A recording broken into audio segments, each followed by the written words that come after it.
Hey guys, welcome on Attraction Craft World. मैं हूं आपके साथ सुरभि और आज मैं आपके लिए लेकर आई हूं ओरिगेमी का ब्लू पेपर फ्लावर। अगर आपको पसंद आए तो इसे एक बार ज़रूर लाइक कीजिएगा। तो हिंदी में आ गया है आपके लिए ओरिगेमी पेपर से बनाए हुए फ्लावर्स का पूरा वीडियो, पूरा चैनल है ये। अगर आपको हमारा चैनल पसंद आए तो दोस्तों लाइक शेयर सब्सक्राइब ज़रूर करें। और चलिए आज सीखते हैं कि हम हल्के ब्लू कलर से ओरिगेमी का रोज़ कैसे बना सकते हैं। ये डिफरेंट स्टाइल है और इसे आप ज़रूर पसंद करेंगे।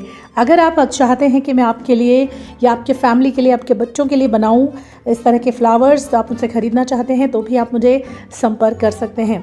Let's get started. चलिए शुरू करते हैं आज का ये वीडियो।